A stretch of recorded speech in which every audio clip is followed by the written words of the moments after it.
Okay, so I am speaking with Nick of the duo slash group Epic Failure. How are you doing today, Yes. Nick? How's it going? I'm I'm doing doing very great. well, thanks. Okay, so let's talk. Let's talk the band first. What is Epic Failure all about? So, Epic Failure is, I mean, we're two Jersey guys, and, despite not being in California and having great weather, we enjoy we enjoy a party. And the two of us, we were solo artists for quite a while. And when we joined together, we decided, like, okay, hey, look, this is probably one of our like last shots, like, to really do this and do it well. Uh-huh. Um, so let's join together and figure out how we can take this to somewhere great, somewhere epic, Uh-huh. and it will be the last time that we fail. So this is our epic failure. How did you guys meet exactly? We met through his cousin. His cousin was in my army unit, and his cousin was after me. Like, he knew that I was like pursuing music and stuff, and he said, "Hey, why don't you do songs with my cousin?" And I said, "Nah, nah, nah, I don't do that. Like, I'm a solo artist, no group stuff." And I took some pictures for him for like a mixtape. Took some pictures for Bill for a mixtape, Uh-huh. and then he like, I heard some of his music, and I'm like, wow, okay, maybe I should work with this dude. Uh-huh. And I basically stalked him for almost a year, and finally got him to agree to work with me. And we did like 2 tracks, and it was just like some like ho hum stuff, like nothing really serious. Mhm. And we like a couple months later, we made our song "Where I'm Supposed to Be." Mhm. And we were like, wow, dude, I think we got something here. Like, we sound great together. Like, when we put our heads together and really do this, like, as a team, like, this is something good. Uh-huh. So ever since then, we kind of just been, peas in a pod. Who or what influenced you to get into the music industry? As far as like influences, when I was like 14, and like Mob Deep and Nas and Uh-huh. Noriega, Capone and Noriega, like, those are the guys that made me decide that I wanted to like rap. And Prince is like my musical spirit animal, Uh-huh. because he's just an amazing musician and person and artist. And I've always been into art, and so it was more so about taking the real life stuff that I was hearing from Mobb Deep and Nas and Noriega, and putting an artistic spin on it, so that everybody else could and consume and ingest it. How do you perfect your art? Do you like finely tune it to something that one of those inspirations did, or do you just try to make it your own? No, I totally try and make it my own. Like, art is completely subjective. So what you see or hear isn't exactly what I see or hear, Uh-huh. and how it comes out of my mouth may not necessarily be how I want it to be taken. Mhm. So I try and get as close, to I guess my intent or my message as possible. With everything I say, whether it's just some fun stuff or even the more serious stuff. Like, I just try and get my message across without being like preachy, I guess. Do you think you're getting your message across to people now? Like a lot Oh, more people? totally. Yeah, totally. With our song "Champion" has been used in like ESPN, the College World Series. They use it for the championships of NCAA championships of lacrosse, Uh-huh. the WWE Slammies. And our song "Champion" is one of those, like, from like the bottom to the top, like fighting your way up Mhm. type songs. And I totally think that the people that hear it understand what we were trying to do with it, and even our other music too. And what is it like? I was gonna ask that question a little bit later, but what do you like? What's the feeling you get when you know your song is getting played to like thousands slash millions of people, like across TV airwaves, across stadiums, just anywhere, just all over the place because of all those entertainment outlets. Yeah, it's honestly, it like I really can I cannot equate the feeling to anything that I've ever felt before. And like, I mean, for us, it's relatively new. Um, to have hundreds, thousands, millions of people like actually hearing this. Um, so it's honestly like I really can't even explain how it feels. It's like I don't know. I can't. It's just surreal, right? It's just great. It's just I'm a just happy surreal it's feeling. happening to anyone, let alone me. What did you think your big break was that you guys received to gain so much success so quickly? Our big break was we submitted through a there was like a contest on ReverbNation.com, and there was a record label that was looking for songs for licensing, and the record label was called North Star Media, and from that, North Star Media received probably, I think they said about 8,000 submissions, and we were like submission number 6,000. And the guy who found us, John Pettis, he said he heard 15 seconds of our song "Where I'm Supposed to Be" and just knew that it was a hit. And like he immediately contacted us. Like for whatever reason, like I wasn't checking my email, so I found it like 2 days later. Immediately contacted us, wrote a blog about us, and then like told everybody and their mothers about us. And it was really like it wasn't like an overnight thing. Like we were already at this for a while, but it was that really like turned like the tides in our favor, so to speak. Because from that's where we got like all the sync placements, the commercials, the movies, the TV stuff, and then basically everything that's good has come from that. And hopefully there's a lot more in store. Oh yeah, I'm sure you guys will be. Like I said, I'm more of a big rock slash metal guy, but I was listening to you guys and I'm liking every song that I'm hearing from you guys. So you guys are great. I think you're rolling to the top. So glad I could talk to you now while you're small and young till you get large and in charge, Oh, we'll still talk to you then, man. I appreciate that, man. We'll still talk to you then. All right, let's talk, because the first song I heard was the Living on a Prayer from you guys. You guys put your own little spin on that. Why did you decide to put your own spin on it and not just cover it like straight through? Well, so Bon Jovi fans are purists. There is no one that can sing a Bon Jovi song like Jon Bon Jovi. So that was like the first thing we knew, that we were taking on like a huge task that had the possibility of like, just falling completely flat.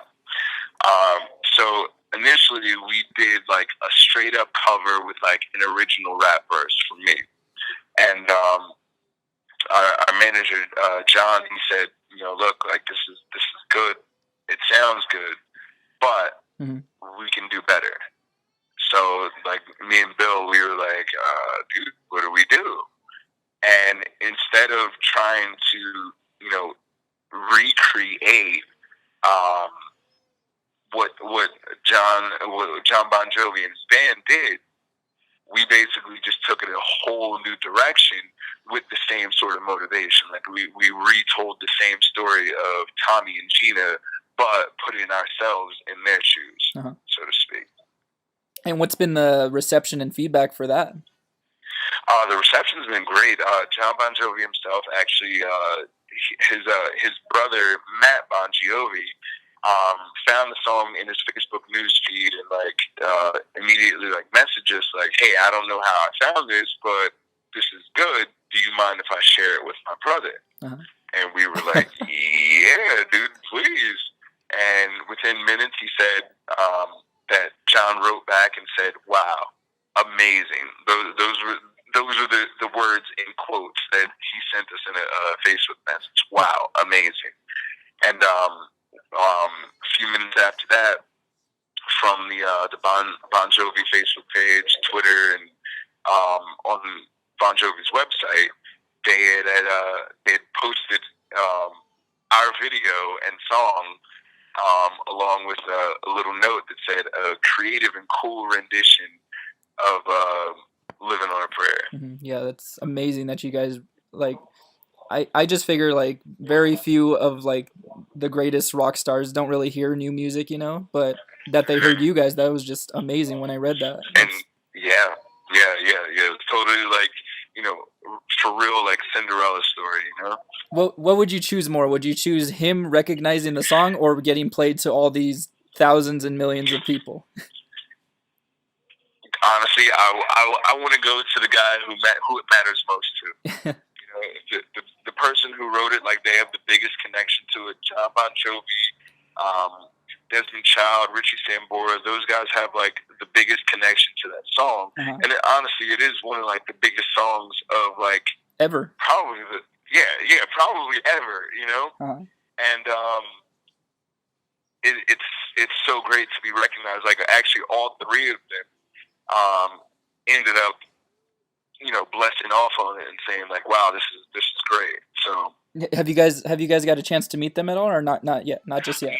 No, not yet. But I think there is something in the works. Oh, there you go, man. That would be great if you guys met them. Yeah. Oh, totally. Yeah. We're from Jersey too, so it's like Bon Jovi. I don't care like what race or economic status you were. Bon Jovi was God. Yeah. Would you be? Have you been like starstruck, or would you get starstruck if you guys met them? Oh, I'd go 100% fangirl. Have you met any of your other like idols or inspirations yet? Like the ones you were mentioning earlier? No, not yet. I mean, we definitely had our fair share of like meetings with like, I mean, not even meetings, but just like being at the same place, same time as like some of the people we admire, but not like heroes. You know what I mean? Who would you want to work with in the future? Like whether it's collaborating or just some behind the scenes stuff, or just hanging out with, or just work with. Let's see. I want to hang out with Snoop Dogg for very clear reasons. I would really like to collaborate with like Kanye West or Imagine Dragons or Kendrick Lamar. Like for me, like being like I'm the reason that we're considered hip hop. So for me, from where I come from musical standpoint, like that is like that would be like the holy grail right there. Are you guys playing any shows anytime soon? Do you have anything lined up for the year, or anything coming up that fans can hopefully see you guys live? Right now we have a few shows coming up. And we'll be playing at the Millennium Music Conference in Harrisburg, Pennsylvania. We have a couple of local shows in Philadelphia and Trenton, New Jersey that can be found on either our website or songkick.com. If you just type in Epoch Failure, you'll find all our shows and stuff. And it's probably the easiest way to keep up with this, because there's probably a whole bunch of stuff that I'm missing right now. I'll make sure I'm gonna definitely add the link for you guys for this interview, definitely, so that people can easily just click it. Awesome. So far, 2016, it's only been a month in, but what can people, fans, everybody expect from Epoch Failure in the rest of 2016?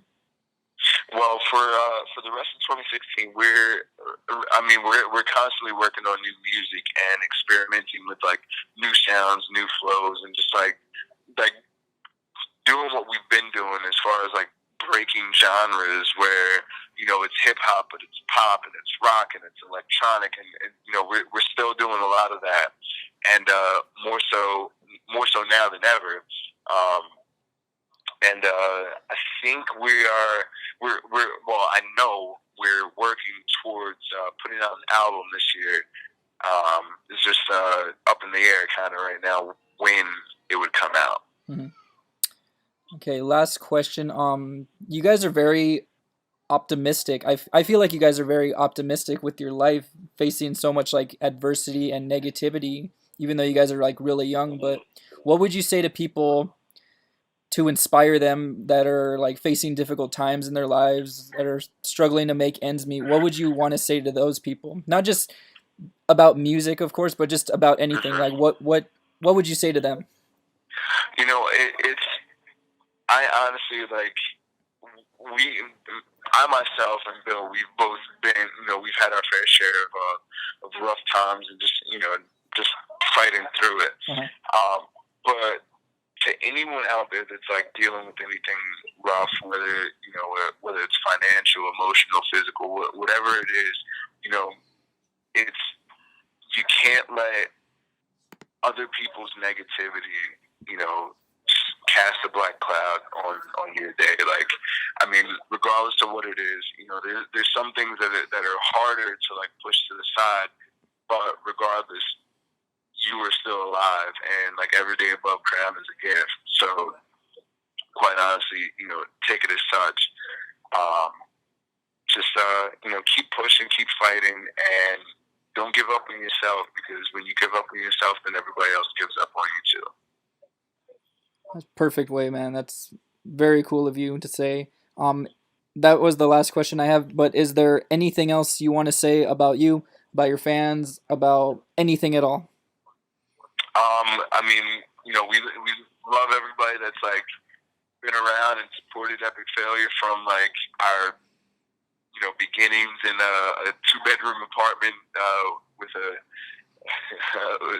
crappy studio to where we are now.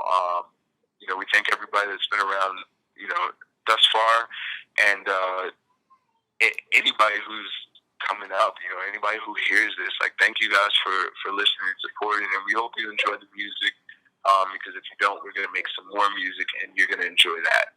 Is that going to be better than this music, or is it going to be just as great? Yeah, no, if anybody has anything negative to say about our music, we're just going to make something better that they'll enjoy too. There you go. Okay, that concludes my interview with Nick from Epoch Failure. Don't hang up just yet, Nick. Thank you for everybody for listening, and we'll see you next time.